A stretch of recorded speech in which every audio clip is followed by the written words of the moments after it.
Anies Baswedan nyapres. Gue nggak setuju. Gue udah WhatsApp dia bahkan. Gue WhatsApp dia. Gue bilang, Pak, kalau saya boleh milih sih, saya mendingan Bapak jadi gubernur lagi daripada jadi jadi presiden, kata gue. Soalnya prediksi gue, karena berlawanan dengan apa yang banyak orang yakin. Jadi ya, menurut saya mendingan gak usah nyapres. Kalau bicara soal sosok figur Anies Baswedan, saya sendiri juga mengenal beliau waktu di Pilkada DKI. Kebetulan saya juga timnya beliau di DKI dulu. Nah, kalau menurut kami yang kemarin bagian dari beliau, ada satu hal kekurangan beliau, melupakan jasa orang. Setelah menang, kami kebetulan kita bergerak memenangkan Anies itu kemarin di DKI atas nama Minang. Itu relawan bencana Anies Sandi. Kebetulan saya dimasukin sebagai salah satu dewan pakar.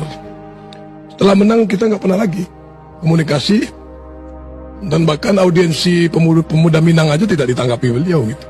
Banyak keluhan-keluhan masyarakat kok ketika ada problem. Bahkan saya ngalamin, demi Allah, Mas Anies. Pas banjir besar beberapa tahun yang lalu, teman saya hampir kelelep. Saya coba hubungi hotline, bahkan nomor-nomor staf sus Mas Anies mati semua, Mas, nomornya, Mas. Anies Baswedan. Iya. Gue pernah denger ya namanya. Dia yang janjian KPR 0% kan buat rumah. Anies Baswedan tuh mantan gubernur Jakarta, bro, gantiin Ahok. Iya dia kan, oh dia bohong tuh. DKI yang kita harapkan, Anies Baswedan yang begitu jelas Islamnya, Arab lagi kan, nggak mungkin nggak lah. Ya.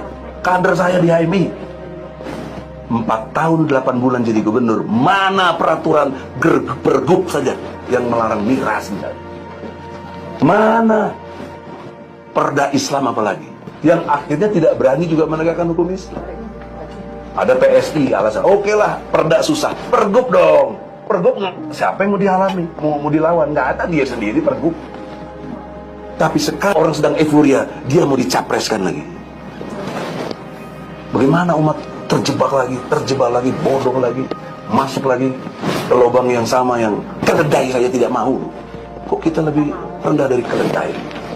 Saya tidak mau mendistrikan orang, dan tidak ada kesan ambisius, saya mau enggak ada. Tapi dia nggak lakukan itu, malah terus main lobby aja, pencitraan dan seterusnya. Tidak ada, banjir tetap banjir, macet tetap macet, kriminalitas Jakarta. Anda tahu, 2 menit sekali terjadi pencurian, 4 jam sekali terjadi perkosaan. Pak Anies terlalu banyak pencitraan kalau menurut saya. Gardu listrik lah diresmikan pakai potong pita loh. Di seluruh dunia saya kira hanya Gubernur Anies yang melakukan itu gitu loh. Meresmikan gardu listrik pakai potong pita. That's very weird.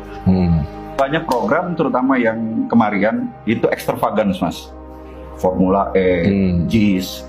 Sedangkan masyarakat mercusuar yang besar lah gitu loh. Mercusuar, proyek mercusuar. Yes. Sedangkan masyarakat di Jakarta, kalau kita jalan-jalan ke pasar ikan, ke Glodok, ke Jakarta Timur, beberapa kali saya ikut Pak Habib bagi-bagi sembako. Saya lihat kemiskinan di Jakarta masih parah, Mas. Ngapain buang-buang duit segitu banyak, triliunan hanya untuk itu gitu loh. Mohon maaf, saya bukan menuduh itu disuruh Mas Anies, tapi orang-orang yang mengaku Aniesar, kian brutal, semua dihina, semua dicaci maki. Apa gini mau kita demokrasinya? Apa gini cara-cara Islam yang santun, Islam yang rahmatan lil alamin? Menurut saya enggak. Ya kalau soal dukung Anies mah, aku yang paling di penjara kan gara-gara dukung Anies.